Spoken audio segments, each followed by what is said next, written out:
My message today is God is not finished yet. Sabihin niyo nga po, God is not finished yet. November na, December, isang buwan na lang ang natitira at tapos na po ang 2025. Okay, so sa mga gumawa ng New Year's resolution, okay, may natupad na ba? Okay, kasi ilang ano na lang. Alam niyo po, ang declaration po ng church natin is rise and conquer for this year. And yesterday, I had a meeting with all the leaders po and asked them about their experience and their testimonies and, you know, successful stories about this declaration ng rise and conquer. Sabi nila, Pastor, grabe yung mga challenges, grabe yung mga struggles. Kung hindi sa declaration ng Panginoon na tayo ay sumugo, tayo ay tumayo, tayo ay lumaban, tayo ay mag-conquer, hindi natin magagawa. Kasi you can only rise and conquer when, you know, there are challenges. Minsan padadapain ka. God will allow you na matrip ka, ma-fall down ka. But in that situation, God is not His intentional is not for you to punish or for you to get down, na gano'n na lang ang buhay mo. But God's intention is for you to learn from that situation and above all, learn to trust and depend on Him. Amen. So may mga natitira pang buwan na talagang sabihin mo, Lord, gusto kong maranasan yung rise and conquer. Panginoon, marami akong mga challenges, problema, finances, sa trabaho, sa negosyo, sa pamilya, sa relationships ko. Lord, I want, Lord, na magtagumpay ako sa mga area na ito. Amen po ba? Sino dito gusto magtagumpay sa kanilang buhay? Amen and amen. Hallelujah. And God is not finished yet. May mga times ba na akala natin yung pangako ng Diyos ay hindi matatupad? Minsan akala natin na, Lord, hanggang dito na lang ba? Minsan sa sunod-sunod na mga problema, sunod-sunod na challenges, kasi alam niyo po mga problema, para yung magbabarkada eh. Diba? Parang magbabarkada yan. Diba? Una, darating sa kanan mo. Sunod, problema, darating sa kaliwa mo. Sunod, sa likod mo. Sunod, sa harap mo. Pagtingin mo sa taas, may problema. Sa baba, napapaligiran ka ng problema. So para silang magbabarkada, no? Sama-sama sila. Pansin nyo ba yun? Diba? Minsan ang problema natin ay parang sama-sama sila. At minsan parang sinasabi mo na, Lord, bakit ganito ang nangyayari? At kapag sila ay sama-sama at dumadami at pabigat ng pabigat ang mga problema natin, minsan naiisip natin na, Lord, matutupad pa kaya yung pangako mo? Dahil sa sobrang focus natin sa problema, feeling natin yung kanyang pangako ay para bang lumalabo. Na minsan hindi na natin napapansin or hindi na natin nakikita. Lumalabo na yung pangako. Pero alam niyo po ang Lord, sinasabi ng Lord sa atin na kapag siya ay nangako, siya ay tapat na Diyos at siya ay totoong Diyos at siya ang Diyos na tumutupad ng pangako. Amen po ba? Siya po ay tumutupad ng pangako. Kaya naman, in this text po, babasahin po natin sa Philippians chapter 1 verse 1 to 21. Babasahin po natin yung sulat ni Pablo sa mga taga-Pilipay or taga-Macedonia sa church doon na tinatawag na Philippians, sinulatan niya. Okay? At in-encourage niya at kung ano yung mga bagay na gustong gawin ng ating Lord. Amen po ba? So basahin natin yung sulat ni Pablo, yung encouragement para sa mga Philippians, sa mga church doon sa Philippi. Okay, let's read it. Verse 1. Paul and Timothy, bondservants of Jesus Christ, to all the saints in Christ Jesus who are in Philippi, with the bishops and deacons. Grace to you and peace from God our Father and the Lord Jesus Christ. Ito ang sabi ni Paul sa kanila, I thank my God upon every remembrance of you, always in every prayer of mine, making requests for you all with joy, for your fellowship in the gospel from the first day until now, being confident of this very thing, that He, God, who has begun a good work in you, will complete it until the day of Jesus Christ.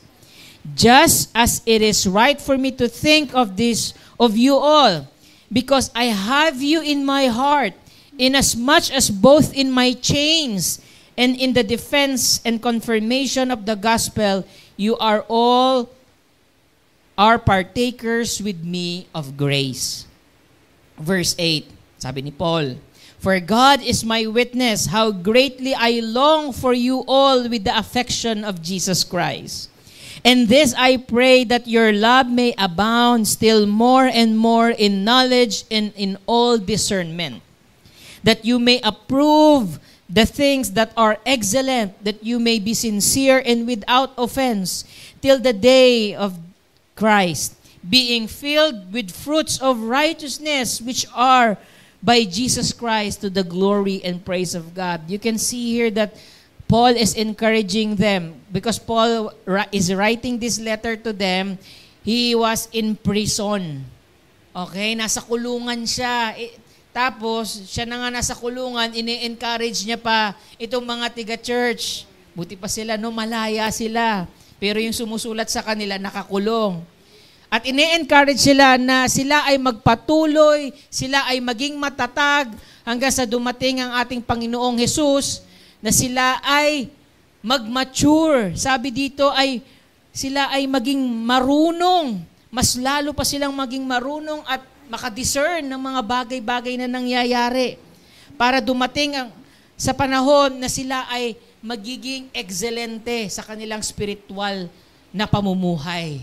Amen? Ibig sabihin ng Kristiyano, progresibo, paayos ng paayos at parunong ng parunong ang mga Kristiyano. Amen po ba? In verse 12, but I want you to know, brethren, that the thing which happened to me have actually turned out for the furtherance of the gospel, so that it has become evident to the whole palace guard and to all the rest that my chains are in Christ, and most of the brethren in the Lord, having become confident by my chains, are much more bold to speak the word without fear. Sabi ni Pablo, yung kanyang pagkakakulong, ito po ay napaka-negative na situation. Tama po ba? Pero ang sabi ni Pablo, mas lalo pang ang gumanda. Mas lalo pang bumuti. Dahil sa pagkakakulong niya, yung mga tao, mas lalong nagtiwala doon sa magandang balita at mas lalo pa nilang shinare boldly. Mas naging matapang pa sila sa pag-share ng salita ng Diyos. Amen? Minsan kasi kapag may nangyayaring hindi maganda, parang, tahimik na lang tayo. Hindi maganda kasi kung nakulong si Pablo dahil sa pag-share ng gospel, baka tayo rin makulong. Pero hindi po yun ang nangyari. Mas natuwa pa si Pablo dahil mas dumami pa ang nagbahagi ng salita at mas tumapang pa ang church sa pagbabahagi ng salita ng Diyos. And verse 15, some indeed preach Christ even from envy and strife. May naiinggit din pala kay Pablo. Kaya yung iba nangangaral ng mabuting balita dahil naiinggit kay Pablo. Gusto rin, kagaya niya. Pero mabuti yung kaparaanan nila, ay mabuti yung pero yung motibo nila hindi maganda dahil sa inggit. Okay? The former, sabi, some indeed preach Christ even from envy and strife, and some also from goodwill. Okay? Ibig sabihin, merong hangarin nila ay mabuti, yung iba hindi maganda, pero pinipreach nila si Kristo. The former preached Christ from selfish ambition, not sincerely, supposing to add affliction to my chains, but the latter out of love, knowing that I am appointed for the defense of the gospel. Kaya yung pagkakakulong niya, sige, okay lang. Kung dahil sa inyo, kaya ako nakulong. Dahil naiinggit kayo, okay lang. Kasi ang pinipreach nyo naman si Kristo. What then? Only that in every way, whether in pretense or in truth, Christ is preached. And in this I rejoice, yes, and will rejoice. Kita nyo si Pablo? Negatibo yung situation, negatibo yung mga tao, yung kanilang nararamdaman, pero lagi siyang positibo. Amen? Lagi siyang positive sa kanyang perspective. For I know, verse 19, that this will turn out for my deliverance through your prayer and supply of the Spirit of Jesus Christ, according to my earnest expectation and hope that in nothing I shall be ashamed, but with all boldness as always, so now also Christ will be magnified in my body, whether by life or by death. For me, to live is Christ, and to die is gain. Sabi ni Pablo, kahit siya ay nakakulong, ang ganda nun nangyayari, ang church ay lalong tumatapang, tumatatag para i-share ang mabuting balita. Kahit yung iba gusto siyang ipakulong, gustong manatili dong nasa kulungan siya, pero marami pa rin ang nagbabahagi sa ating Panginoong Hesukristo. Kasi yun ang puso ni Pablo, na maikalat ang pag-asa. Marami ang makarinig ng pag-asa dahil kay Kristo po ay may pag-asa. Amen po ba? Kaya sabi niya, itong buhay na ito, kahit nasa kulungan ako, kahit anuman ang mangyari, at least nabuhay ako. Nabuhay man siya sa mundong ito nang hindi maganda ang kanyang kamatayan, pero yung kamatayan na yon ay naging worth it dahil marami ang naligtas at marami ang nakarinig ng pag-asa. Amen po ba? Kahit ganun ang nangyari kay Pablo, napakaganda pa rin ang kanyang pananaw, napakaganda pa rin ang kanyang puso para sa tao at kanyang paglilingkod para sa Diyos. Bigyan ko lang po kayo ng konting context po dito. How the church in Philippi was established. Kasi nung sinusulatan ni Pablo, matagal na po itong na-establish na church na to sa Philippi po, yung mga Philippians. Kaya ang tawag sa kanila Philippians. Kaya merong letter sa New Testament na tawag po ay Philippians. Paano to na-establish? Dahil sa kagustuhan ni Paul sa kanyang misyon na i-spread ang gospel to all the world. Papunta siya sa Asia Minor. Papunta siya dun sa Asia. Pero alam niyo po, sa kanyang pagmimisyon, pupunta sa ibang lugar, alam niyo po na pinipigilan siya ng banal na spirito. The Holy Spirit forbade them to speak the word in Asia. May kita po natin yan sa Acts chapter 16. Ang kanyang team at ang missions team, si Paul at yung missions team niya, papuntang Asia, tara, punta tayo doon. Pero sabi ng Holy Spirit, teka lang, hinto ka. Hindi dyan. Di ba minsan gusto natin, Lord, ito naman yung gusto mo yung ipakalat yung mabuting balita, bakit mo kami pinipigilan? Pero sumunod siya. Okay, so ang dami niyang papunta sila doon, kaya paikot-ikot sila doon, pababa, tas akyat, pero pumunta po sila sa Macedonia kung nasaan andoon po ang Philippi or yung mga Philippians. Paano po? Because Paul had a vision of a man of Macedonia begging him, come over to Macedonia and help us. Nagkaroon siya ng vision na mayroong isang lalaki na humihingi ng tulong galing sa Macedonia. Kaya nung nakareceive siya ng vision na yon, yung pananaw na yon, baka doon tayo pinapapunta ng Diyos. Imbis na papunta tayo sa kanan, punta tayo doon, pataas. Papunta sila sa Europe kung nasaan po ang Macedonia. And Paul and his missionary team went to Macedonia and met Lydia and the household, first converts in Philippi. Nung pumunta sila, hindi nila alam na meron palang mako-convert doon, meron palang makakarinig ng mabuting balita at tatanggapin yung mabuting balita na yon patungkol kay Kristo. At walang iba kundi si Lydia at yung kanyang buong kasambahay ay naligtas po. At hindi lang po yun ang nangyari. Si Paul and si Silas were imprisoned in Philippi after freeing of a slave girl who was possessed by a spirit of divination, for they no longer get profit from fortune-telling. Papunta sila Paul at saka si Silas doon sa prayer house. At habang papunta sila doon, nadaanan nila yung mga manghuhula. Feeling ko, sa Quiapo siguro to kasi nandoon nagkaling mga manghuhula. Pumunta doon. Pero dahil galit na galit yung isang babae doon, galit na galit kay Paul at kung ano-anong sinasabi, alam niyo po ginawa ni Paul, ni-rebuke. Yung masamang espiritu doon sa babaeng yon, umalis. At dahil doon, ang dami pong naniwala sa kanila dahil sa milagrong nangyari. At alam niyo pong nangyari, wala nang pumunta doon sa mga manghuhula. At dahil wala nang pumunta sa mga manghuhula, wala na silang kita. Kaya nagalit sila at pinakulong nila si Pablo at saka si Silas. Kung hindi kayo gumawa ng milagro dito, hindi kami mawawalan ng kita. Kaya napasama. Di ba, ang gusto mo ay gumaling, gusto mo mapalaya sila sa masamang espiritu, pero minasama pa nila. Kaya pinakulong nila si Pablo at saka si Silas. Minsan maiisip mo, Lord, ginagawa namin yung gawain mo, ginagawa namin, Lord, yung kalooban mo, pero bakit in return, kami pa ang nagiging masama? Diba, minsan naki-question nyo ba, Lord, mabuti yung ginagawa ko sa opisina, mabuti yung ginagawa ko sa trabaho, ginagawa ko naman, Lord, yung pinagagawa mo, pero bakit? Minsan, ang resulta parang nagiging napapasama pa ako.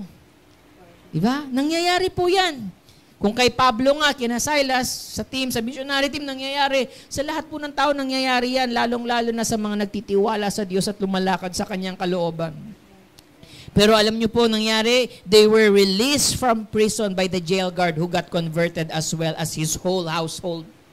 Nung pinakulong sila, wala silang magawa si Pablo at saka si Silas, kundi kumanta, Lord, praise the Lord. Talagang kumanta sila, nagpasalamat sila. Alam niyo ko, pag nasa sitwasyon kang hindi mo alam ang gagawin mo sa tindi ng problema mo, anong mas maganda? Kumanta po. Kaya dapat mag-practice ka ng mga kanta natin. Yung mga kinanta natin kanina, puro mga composition po yun ng church natin. And this coming December po, alam niyo po ba ang ating kids, they will be releasing their new songs. Amen? At naniniwala ako, gaya nung kanta nating Magtitiwala, na merong isang depressed na negosyante na baon sa 6 na milyon at maraming demanda na hinaharap, nakabangon siya dahil sa kantang yun lang. Nung narinig niya yung, anong part na yun sa bridge, hindi ako susuko, hindi nabibitaw, lalaban. Minsan yun lang kailangan ng tao makarinig. Kumanta, kantahin, at ito ay nabubuhay sa kanyang puso. Kaya naniniwala ako ang mga kanta din ng mga bata ay isang kanta na magbibigay ng pag-asa sa maraming taong makakarinig. Amen po ba? Kaya suportahan po natin. Kaya ganun din po ang nangyari kina Pablo at kay Silas. Kumanta lang sila, alam niyo pong nangyari. Nagkaroon ng earthquake. Nung earthquake, nagbukas lahat ng mga pintuan ng kulungan. At walang di alam kung anong gagawin ng guard. Pero alam niyo po, nung narinig niya po ang magandang balita kina Pablo at sa kanyang mission team, siya po ay naligtas at ang buong kasambahay niya. Kaya ang jail guard mismo nagsabi na palayain sila. Amen? Akala mo ang problema mo, kahit sunod-sunod yan, akala mo hindi na matatapos, pero gagawa ang Diyos ng kaparaanan para magmilagro, para i-turn around ang situation mo. Amen? Yun po yun, at doon po nag-umpisa yung Philippian Church. Amen po ba? At doon po siya nag-umpisa ang church na yon. Ngayon naman, ito yung sitwasyon ng church na yun. So tumagal na yung church. And Paul was already in Jerusalem po. Yung situation po ni Paul, nung habang sinusulat niya to, yung binasa natin kanina, yung ipapadala niya tong sulat na to sa Philippians Church, ito ang kanyang sitwasyon. Paul was arrested after being accused by Jewish leaders of bringing a Gentile into the temple courts as an act of punishable by death. Alam mo si Pablo hindi madala-dala. Ilang beses nang nakukulong, patuloy pa rin nag-encourage at umaabot sa mga taong katulad natin na nangangailangan ng encouragement. Kaya mo yan, kapatid. At ang nagsasabi sa kanila noon ay nasa kulungan. Ilang beses na nakulong. Nakulong na naman siya dahil doon sa Jerusalem, doon sa templo, nagdala siya ng Hentil, Gentile. Ibig sabihin, hindi Hudyo. Sa kultura nila, bawal po yun. Pero siya nagdala at preach niya ang patungkol kay Kristo na muli siyang nabuhay. That time, hindi nila tanggap yung ganong katuruan. Kaya galit na galit ang mga Jewish leaders, mga religious leaders. Galit na galit sila kay Pablo. Pinakulong. Dinala siya sa Rome. At naka-house arrest po siya. Pero hindi tumigil si Pablo doon na gawin yung kalooban ng Lord. Tuloy pa rin siya. Amen? Ilang beses na nakulong, pero tuloy pa rin. ilang beses dumating ang mga problema, pabigat ng pabigat ang problema, tuloy pa rin.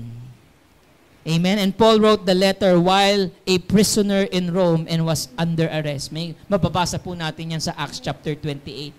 So mapapansin nyo kung gaano kabigat, kalugmok si Pablo sa kanyang sitwasyon, pero hindi ito nagpatinag sa kanya para magpatuloy.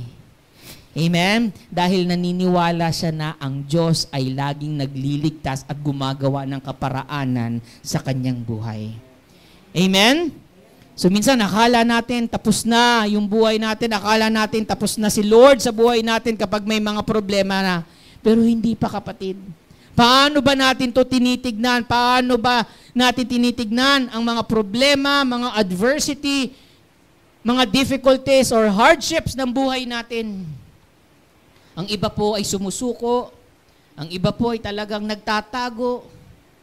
Di ba? Lalong-lalo na kapag ikaw ay depressed. Karaniwan ng mga depressed na tao, lagi po silang nagtatago. Hindi sila nagpapakita sa mga tao. Hindi ayaw nilang kumausap. Gusto nila sa sarili lang nila. Pero alam niyo po, ang Diyos laging may kaparaanan para abutin ka, para buhayin muli ang pag-asa na nandiyan dyan sa puso mo. Amen? So how do we view adversities? One is, do not perceive setbacks as failures. God is actively working to shape and complete His purpose in you. Sabi sa binasa natin kanina, He who began a good work in you, He is faithful to complete it until the day of Christ. Hindi pa tapos ang Diyos sa iyo. Amen? Kalabitin mo yung katabi mo, sabihin mo, hindi pa pala tapos si Lord sa iyo. Amen? Kung akala mo yung mga problema, setbacks, minsan nakala mo parang, Pastor, hindi ako makapagtagumpay dito. Yung negosyo ko lagi na lang lugi. Ang dami ko nang pinasok na negosyo, lugi. Pumasok na naman ako dito sa negosyo na to, lugi na naman. Pumasok na naman ako, lugi.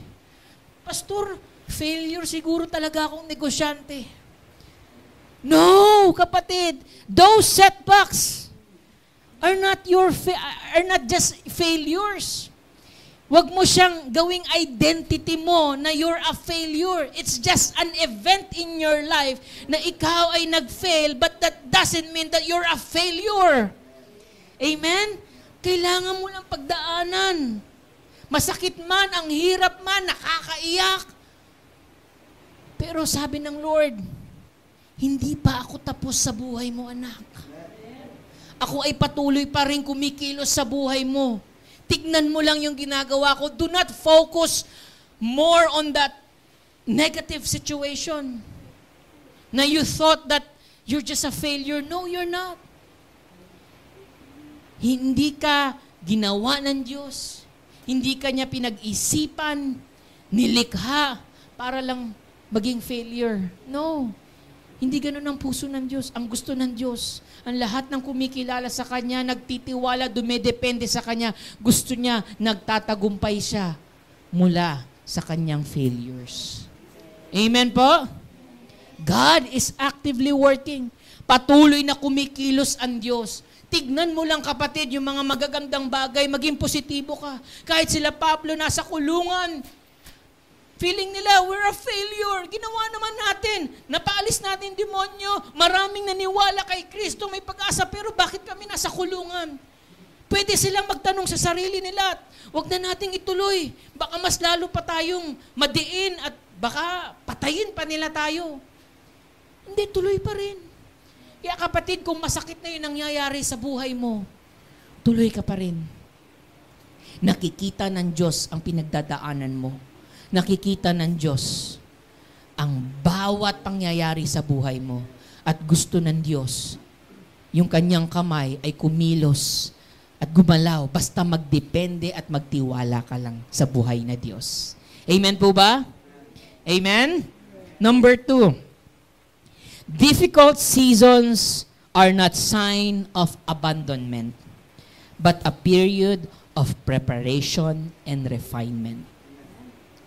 Hindi porket napakadaming problema ang naiisip natin, pinabayaan na tayo ng Diyos.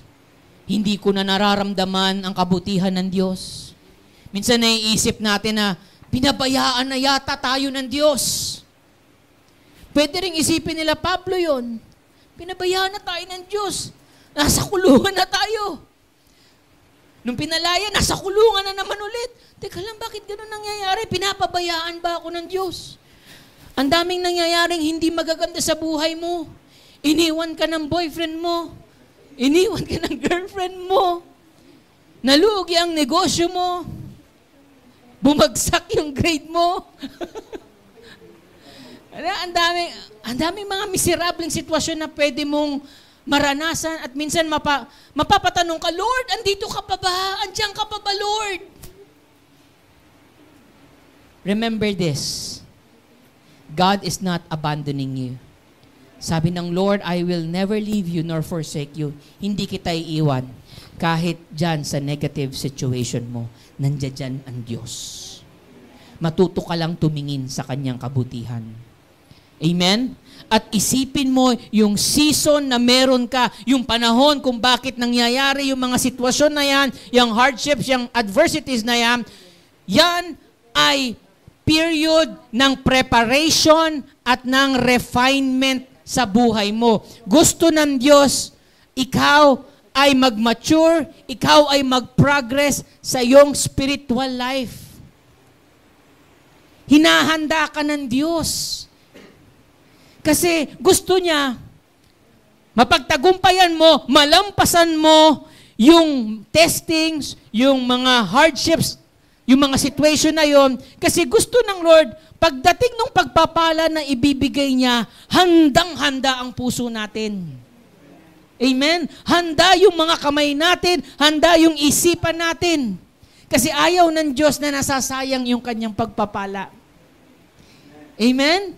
Kasi marami, mga Kristiyano, pinagpala lang ng gusto. Nakalimutan na ang Lord.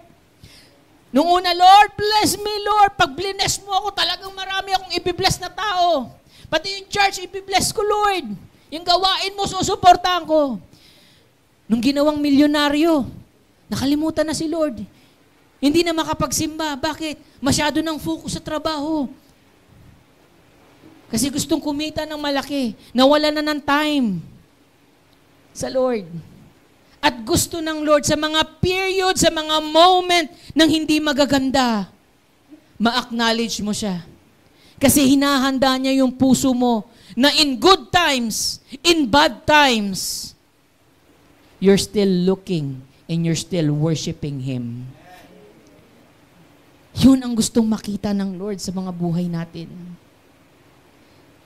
Na tayo ay lumago, ma-refine yung ating mga ugali, mas lalo ka pang bumait, mas lalo ka pang maging mapagbigay, mas lalo ka pang magkaroon ng malasakit sa mga kapwa mo, sa mga tao mo.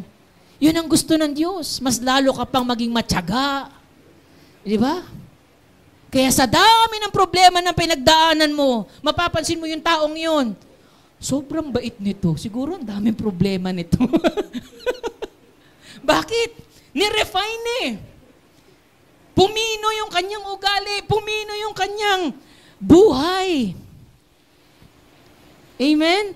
Kasi sa mga sitwasyon, sa mga pressure ng buhay, doon, tinatanggal ni Lord yung mga ugali nating hindi magaganda. Gaya ng isang ginto, when it's under pressure, may certain degree na dapat siya painitin to the point na maalis yung mga hindi dapat doon sa ginto. Tinatanggal, nilalagay, pinapainit, hanggang sa ito ay kuminang dahil nawala na yung mga particles na dapat nawala doon. Ganon din yung ginagawa ng Diyos sa buhay mo. Pinipino niya, nire-refine ka niya. Kasi may tinatanggal siya sa buhay mo na hindi maganda at gusto niya ang buhay mo ay kuminang. Gaya ng ginto. Amen? Yun ang gusto ng Lord. Kaya kapag hinawakan mo yung pagpapala, alam na alam mo ang gagawin mo. Amen? Na hindi mo makakalimutan ang mismong nagpala sa iyo. Walang iba kundi ang ating buhay na Diyos. Amen po ba? So, difficult seasons are not sign of abandonment. Don't think that God abandoned you. Because God is preparing you and refining you in your better and best season of your life. Amen? And another thing is, seize your moment because God is turning your disappointment into a divine appointment. Huwag mong hahayaan na nakawin sa iyo ng kaaway. Alam niyo po, minsan, ako po sa buhay ko, maaring ganun din po kayo. Minsan may nangyayari, no, pag umpisa ng, minsan gigising ka, sarap ng gising mo. Okay, Lord, ready na ako. Okay, nag-pray na ako, Lord, I pray na Tapos meron darating na na mga tao na walang gagawin kundi bad tripin ka. Sisirain yung araw mo. Minsan meron akong ganun Parang nasira yung araw ko. Buong araw ko nasira na. Sabi ko, Lord, bakit ako nagpa-apekto doon? Parang buong araw ko nasira na. Alam niyo po, ganun din sa mga sitwasyon natin Kapag may mga negative situation, minsan gustong sirain yung buong araw mo. Sirain yung moment mo. Pero sabi ng Lord, seize that moment. You may get disappointed, pero ang sabi ng Lord, He will turn it into a divine appointment. Sabi ni Pablo kanina, yung pagkakakulong ko, ganito yung pananaw niya. Talagang sinis niya yung moment niya. Nasa kulungan ako pero masaya ako. Bakit? Kasi mas lalo pang tumatag yung mga Kristiyano, mas lalo pa silang tumapang. Hindi sila natuwag. Kasi kapag nakita nilang nakulong, baka isipin nila, huwag na tayo mag-preach ng huwag na natin gawin kasi baka makulong din tayo kagaya ni Pablo. Diba? Minsan may isip mo yun Pero sabi ni Pablo, hindi, tuloy pa rin. Mas natutuwa ako. Ganon din tayo sa mga sitwasyon natin, kapatid. Mas lalo pa tayong magpursige. Huwag nating hayaan na masira ang araw natin dahil lang sa isang sitwasyon. Lagi natin tignan yung kabutihan ng Diyos. Lagi natin tignan na may gagawin at gagawing mabuti ang Diyos sa buhay natin. Amen? Hallelujah. Seize your moment. Amen? Kaya hayaan mo ang Diyos, Lord, masira man ang araw ko, maaring may mga taong gusto akong i-disappoint, situation na disappoint, Lord, I will trust my day into your hands. Amen? Minsan nga po sa pagdadrive ko, lagi ko sinasabi, ito lagi kong prayer, Lord, if I get disappointed, sometimes mababad trip ako, may inis ako, kahit konting inis, Lord, ito ang prayer ko. Remind me of your goodness and your faithfulness. Sabi ko, Lord, paalala mo sa akin yung mga mabubuting ginawa mo sa buhay ko. Kasi minsan nakakalimot tayo Kaya iniisip ko, Lord, habang na-drive ako, iniisip ko yung mga magagandang ginawa ng Lord sa buhay ko. Iniisip ko kung paano siya nagpo-provide sa family ko, kung paano niya binibless, yung church, yung mga members, lahat yun ang Lord, sabi ko, Lord, fill my thoughts with those things. Amen? Huwag mong hayaan na ang kaaway ay ilagay niya yung mga hindi magagandang bagay dyan sa isipan mo. Palitan mo ito ng mga mabubuting bagay na ginawa ng Diyos. Dahil yung pagpapaalala na yon, nagbibigay ng pag-asa, nagbabago ng sitwasyon at pananaw natin. Amen po ba? And there was a time din na when I was in Binyan po noon, yung COVID, sabi ko nga nun sa Lord, kasi 39 yung temperature ko for 2 weeks.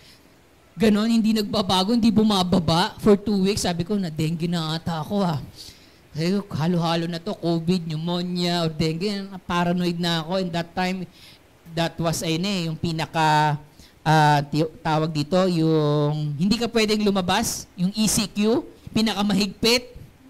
Kaya yung mga pamilya ko, kamag-anak ko, hindi ako pwedeng, dalawin. Wala dumadalaw sa akin.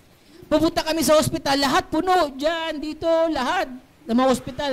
Kasi dati pag ECQ normally, di ba, mataas yung mga cases. At ganun po nangyari. At nandun lang ako sa kwarto ko, umiiyak ako. Tapos, ang init-init ko, hindi ko malaman kung anong mangyayari sa akin. Sabi ko ganito sa Lord. Nagdrama ako sa Lord. Nagdrama ako na parang mamamatay na ako Sabi ko, Lord, hanggang dito na ba talaga ako? Hanggang dito na lang ba yung gagawin ko para sa'yo? Minsan naiiyak ako, sabi ko, hanggang dito lang pala yung buhay ko. At naiisip ko na parang, Lord, did you abandon me? Pero alam mo nyo, doon ko naisip yung mga kabutihan ng Lord. At doon ko naisip na, ano yung mabuting sinimulan ng Diyos? Hindi niya hahayaan ng matapos ng nabaliwala lang.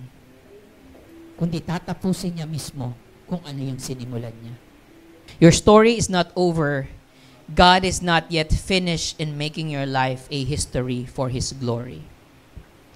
Sabi ni Pablo, sa verse 21, kanina, sabi niya doon, For to me, to live is Christ, and to die is gain. Hindi takot mamatay si Pablo, anuman ang mangyari sa kanya sa balat ng lupa. Kasi isa lang yung alam ni Pablo, Lord, magawa ko yung kalooban mo. Lord, magawa ko yung purpose ko, yung layunin ko, kung bakit mo ako nilikha. At kung mawawala man ako dito sa mundong ibabaw na ito, mawawala ako ng may kabuluhan ang buhay ko. Kaya wag mong isipin na akala mo tapos na ang Diyos sa buhay mo. Because God wants to make a history in your life. Akala ng kamag-anak mo, akala nila you're a failure. Akala nila na wala kang kwenta. Akala nila na hanggang diyan ka na lang. Pero lagi mong tandaan, hindi pa tapos ang Lord sa buhay mo. God is still on the process and God is working in you. Huwag ka lang bibitaw, kapatid. Pagagandahin, aayusin ng Diyos ang buhay mo. Until such time, people around you, they will see that God is alive in you. Buhay ang Diyos dahil binago niya ang katulad mo. Akala ko rin ang buhay ko, doon na lang ako sa corporate. Lagi ako nagtatanong, ano bang purpose ko, Lord? Pero alam ko na tinatawag ako ng Lord sa puso ko. Tinatawag niya akong magpastor, tinatawag niya akong mag-alaga ng mga kaluluwa. Pero lagi akong tumatakbo, Lord, ayoko kasi puro problema ng mga tao ang kakaharapin ko. Ang dami ko ng problema.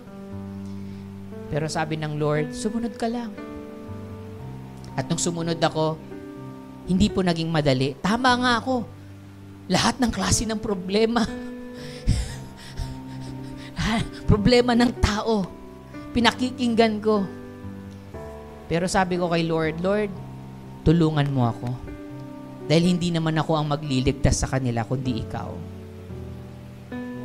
At doon ko nakita na ang buhay ko ay nagiging makabuluhan. Dahil meron tayong mga taong natutulungan.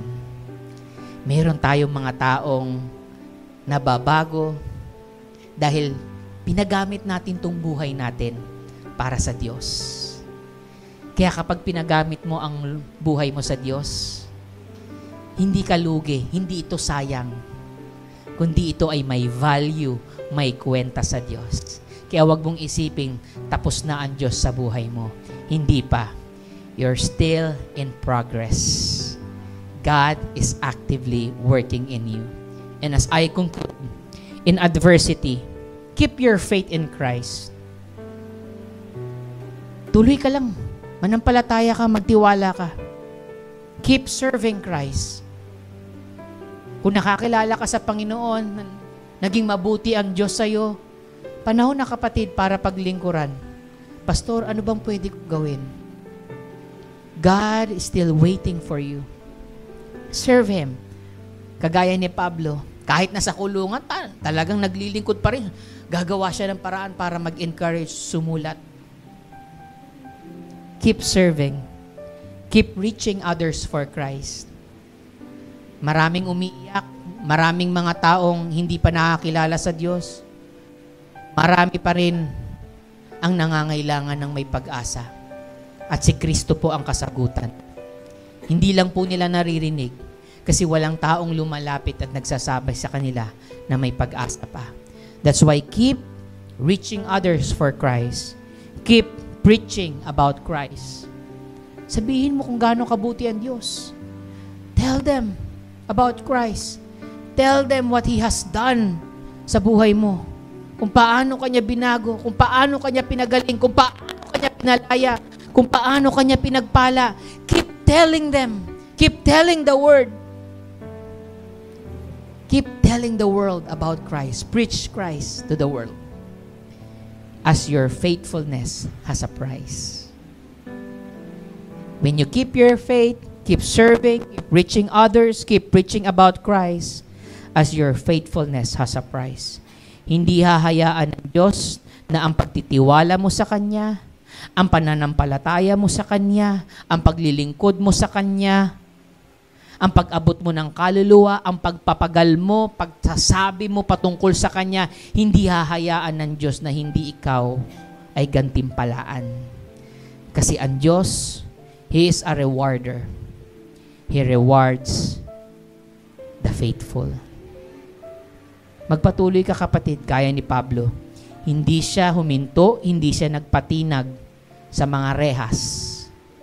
Huwag ka rin magpatinag sa mga sitwasyon, sa mga negative situation, hardship, or difficulties. Because God is with you. And when you pass all those things, He rewards the committed, the consistent, the faithful. Amen? Kaya tuloy lang tayo, kapatid. Sabi mo sa katabi mo, tuloy lang tayo. Philippians 3:14, Brethren, I do not count myself to have apprehended, but one thing I do, forgetting those things which are behind, and reaching forward to those things which are ahead. I press toward the goal for the prize of the upward call of God in Christ Jesus. Ano man yung mga kahapon mo, kamalian mo, iwan mo na yan sa past. Go forward. Look forward. Do not miss what God is bringing into your hands.